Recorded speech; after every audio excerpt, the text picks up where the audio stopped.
예, 이 국민의힘이 김기현 대표 체제 출범 이후로 지지율 하락세를 보이고 있죠. 자, 그래서 지도부는 특히 청년층 구애 총력을 기울이고 있습니다. 두 분과 함께 정치권 소식을 자세하게 짚어보도록 하겠습니다. 윤기찬 전 국민의힘 법률위원회 부위원장 그리고 김효은 전 민주당 선대위 대변인 나오셨습니다. 안녕하세요. 자, 앞서 보신 것처럼 이제 김기현 대표가 이제 대학생들과 1,000원 아침밥을 같이 먹으면서 MZ세대 스킨십을 이제 강화를 하고 있죠. 자, 그런데 이 당에서 이제 판단을 하기에는 이 청년층의 이탈이 지금 심각하다. 자, 이렇게 보고 있는 상황 아니겠습니까? 그러니까 청년층의 이탈이 이게 영구적이고 고정적이라고 보지는 않아요. 그러니까 예. 청년층이 갖는 특징이 사실은 그 정책적인 측면에 탄력적이거든요. 그러니까 본인들이 실용적이기 때문에 본인들의 알맞는 정책을 내놓게 되면 지지를 했다가 그렇지 않게 되면 지지를 철회하는 거기 때문에 사실은 대통령 지지율에 정당 지지율이 수렴하고 있단 말이죠. 그 의미는 뭐냐면 청년 지지층이 정책을 보고 지지 여부를 결정한다. 따라서 정책을 결정할 때 청년의 의사를 반영하는 이런 시스템 마련이 좀 시급하다 이렇게 생각합니다. 알겠습니다. 자, 그래서 지금 그 김기현 대표는 이제 취임한 지 한 20일 정도 지났죠. 사실 뭐 20일 정도 되면 뭐 컨벤션 효과다 해가지고 당 지지율이 좀 이렇게 착착착착 올라가는 그런 상황들이 좀 종종 나와야 되는데, 자, 지금 김기현 대표 체제는 굉장히 고전을 하고 있는 상황이거든요. 그 이유는 어디 있다고 보십니까? 그러니까 사실 국민의힘도 그렇고 주변에서도 이럴 줄 몰랐을까요? 김기현 대표가 애초부터 그래 대표가 될 것이다라고 예측을 했고, 예. 경선 과정에서 뭐 약간의 뭐 역동성이 있었기 때문에 그때는 좀 관심을 받을 수 있었겠지만, 예. 1차에서 과반수 이상으로 김기현 대표가 선출이 됐고요. 뭐 윤 대통령의 뜻에 따라서 됐고, 그 다음에 이제 국민을 판단하는 것이 이제 인사 문제, 뭐 정책이나 여러 가지 태도 문제를 보는데, 인사도 뻔하게 윤 대통령과 가까운 핵심 인사들이 사무총장부터 시작해서 여의도 연구원장까지 당직을 다 차지했습니다.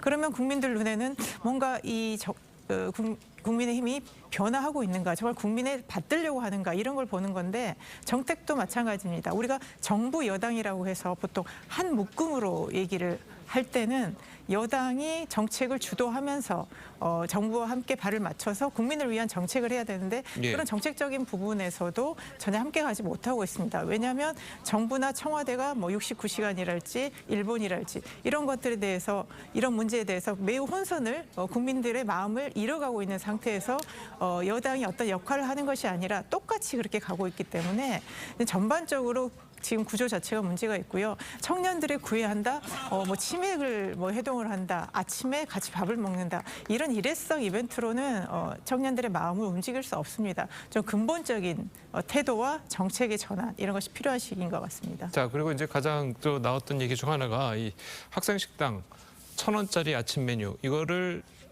굉장히 느린다, 한 3배 정도 가까이까지 느린다라고 이제 당정이 얘기를 하고 있거든요. 그 부분은 좀 도움 될 거라고 보십니까? 글쎄요, 이제 청년들의 다가가고 있다.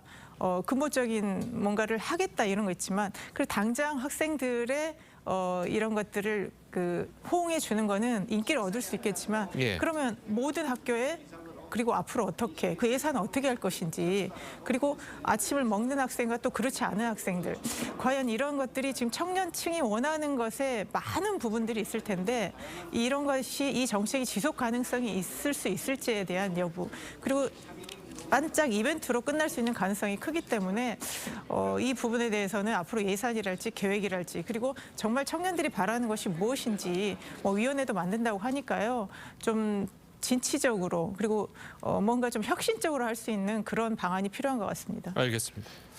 자, 어쨌든 이 지도부가 이렇게까지 청년층 구애에 나서고 있는데, 이 김재원 최고위원 발언 또다시 구설에 오르고 있죠. 자, 미국 강연에서 정광훈 목사가 우파를 천하통일했다는 발언을 하면서 당내에서도 비판이 쏟아지고 있습니다. 한번 들어보시겠습니다. 전후 문맥을 잘 모르는 상태에서 보도된 것만 봤는데요, 별로 그렇게 납득하기 어려운 그런 자신의 주장인 것 같습니다. 제가 윤석열 대통령이 우파를 천하통일했다 그러면 제가 참겠습니다. 정광훈 목사가 어떤 기준으로 봐서 우파를 천하통일을 한 겁니까? 저는 김재원 최고위원이 그냥 본인 정치를 하기 위해서 우파 내지는 우리 보수정당 자체를 굉장히 싸구려로 만들고 있다고.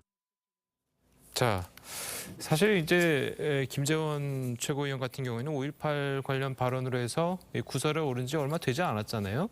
자, 계속해서 이렇게 구설에 오를 만한 발언을 하는 것에 대해서 특히 특정 모임에 가서 자 이런 얘기를 계속한다는 것이 좀 당내에서도 뭔가 좀 규제를 한다거나 아니면 제재를 한다거나 뭐 이런 게 필요하지 않나 이런 지적들이 있거든요.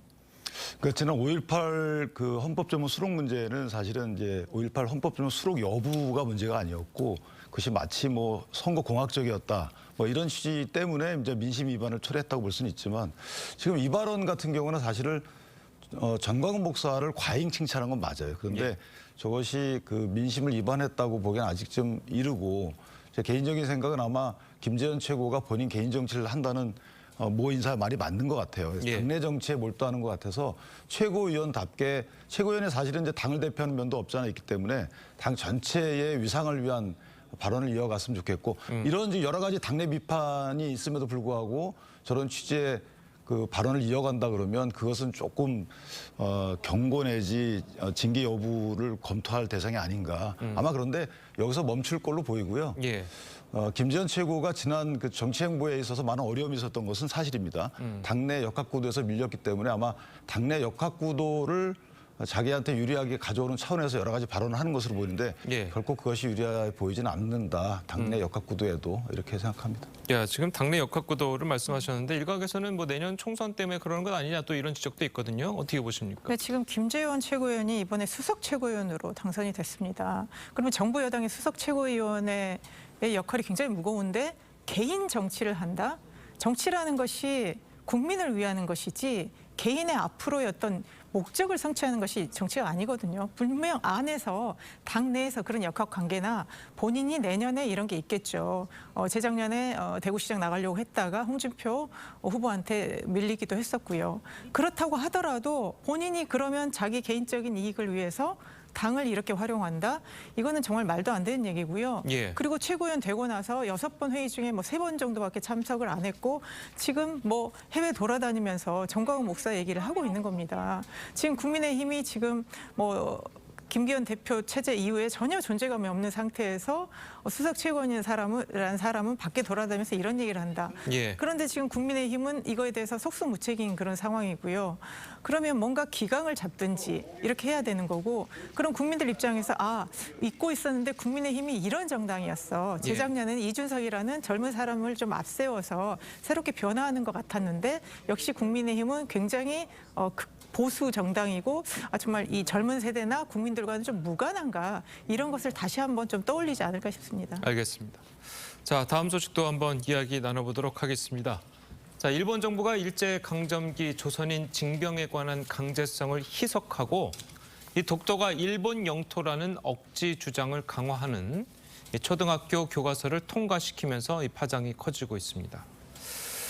자, 굉장히 좀 황당한 일일 수도 있고 왜냐하면 지금 뭐 윤석열 대통령도 그렇고 정부가 굉장히 한일 관계를 좋게 하기 위해서 상당한 노력을 기울이고 있는 상황에서 자 이렇게 찬문을 확 끼얹어 버리는 이런 소식이 들려오는 것에서 뭐 정부는 정부고 그리고 뭐 여당도 마찬가지일 테고 굉장히 당황스러울 텐데 도대체 왜 이런다고 보십니까? 그 일본은 지금 수십 년간 계속 지속되어 온 방향이거든요. 예. 다만 이번에 이제 초등학교 학생이기 때문에 그 초등학교 학생들의 역사 인식이 후퇴하게 되면 사실 한일 관계의 정서적 개선이 힘들어지는 건 분명합니다. 예. 그래서 이 부분은 일본 정부도 노력해야 되는 것인데 이것이 아마 4년마다 그 발표되는 지도 요령이라는 게 있습니다. 그래서 가기에서 우리나라로 치면 국무회의에서 정하해 주는 거거든요. 이렇게 기술해라.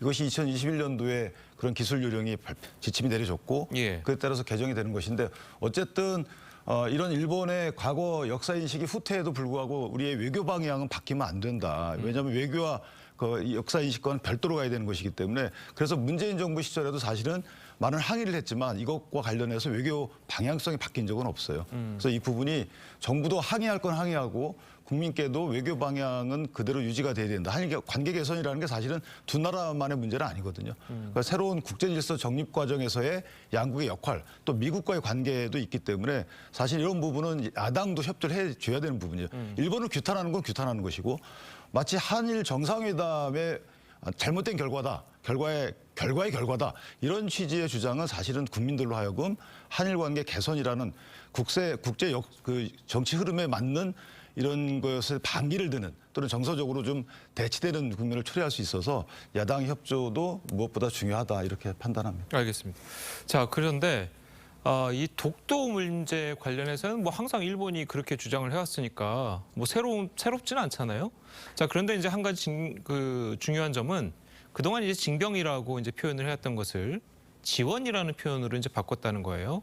지금 한일 징병 문제 관련해 가지고도 이제 나라가 시끄럽고 윤석열 대통령이 굉장히 비판을 받았었는데 이렇게 일본이 교과서까지 고쳐가면서 이 문제를 희석시키려는 행동은 뭔가 잘못된 거 아닌가요? 그러니까 이번에 한일 정상회담과 관련해서 그 전부터 이제 제3자 배상과 관련해서도 국내에서 여론이 안 좋았고요. 정상회담 갔다 와서도 많은 문제제가 있었습니다. 대통령실은 인정 안 하지만 정말 굴욕 외교라고 국민들이 느끼고 있고요. 그런데 아니나 다를까 딱 때마침 일본이 교과서에 이런 문제를 지금 얘기를 했습니다.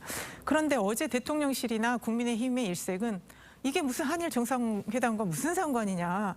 원래 일본은 항상 그랬다. 독도 영유권을 주장을 했고 역사를 왜곡했다. 이게 너무 당연하다는 식으로 받아들입니다. 왜 이렇게 일본에 대해서 관대합니까? 한일 관계 개선 국민들 바라고 있습니다. 그런데 지금 일본은 변하지 않았고 앞으로도 변하지 않을 것처럼 보이는 거거든요. 계속 그러면 이번에 한일 정상회담까지 했는데도 불구하고 어떤 한국의 입장을 이해하거나 개선을 위한 어떤 노력을 보여주는 것이 아니라 자기들의 뭐 계획이라고는 하지만 교과서를 이런 식으로 했단 말입니다. 강제징용을 원래 인정 안 했죠. 그러면 일본은 군국주의 침략자로서 남아있는데 대통령만 그렇게 해석을 안 하고 계시는 겁니다. 그렇기 때문에 지금 국민들의 이런 문제 제기, 야당의 문제 제기에 대해서 정치적 공세라고만 할 것이 아니라 그리고 일본에 대해서는 겉으로 항의하는 것만 보이는 것이 아니라 진짜 한일 정상회담에서 제대로 된 양국 간의 관계 개선을 위한 뭐가 있었다면 이런 것들이 일본에서 후속 조치가 나오지 않도록 해야 되고요. 실질적인 관계 개선 어떤 가시적인 것들을 보여줘야지 국민들이 그래 한일 관계가 개선이 되고 있구나. 그럴 수 있구나 하는 걸 보여주지 이런 상태에서는 전혀 신뢰할 수 없는 그런 양국 관계인 것입니다. 근데 이제 사실은 이 부분이 인과관계가 없다고 말한 취지는 뭐냐면 한일 정상회담 이전에 이미 결정됐다는 거죠. 그것이 뭐 잘했다는 게 아니에요. 잘못된 거지만 이미 시간 순서로 보면 그렇다는 거예요. 2021년도에 고등학교 1학년의 교과서 이렇게 검정 승인했거든요. 예. 그다음에 작년도에는 또 고등학교 2, 3학년짜리 이렇게 승인했어요. 내년도에는 이제 중학교짜리들이 한단 말이죠. 그럼 이것이 일본의 그 역사인식 후퇴는 맞지만 자기들의 계획에 따라서 진행돼 왔던 것이고 그럼 2021년도에 그렇게 검정 승인한 부분은 문재인 정부의 굴욕교육의 결과인가요? 아니잖아요. 그러니까 외교는 외교대로 가는 것이고 일본의 역사 외식 후퇴에 대해서는 여야 갈 것 없이 일본에 항의를 해야 되는 것이죠. 이것이 정상회담에 잘못된 결과다 이렇게 하게 되면 이것은 국민적 정서를 건드리는 것이기 때문에 이것은 우리 국가 이익에 반한다. 그래서 그 부분은 야당도 조금 고민을 해볼 필요가 있지 않나라는 생각을 합니다. 그럼 만약에 정상회담이 만약에 잘 돼서 양국 정상이 정말 좋은 방향으로 대화를 이끌어낸다면 그렇다고 해서 교과서를 갑자기 바꾸거나 그렇지는 않지 않겠습니까?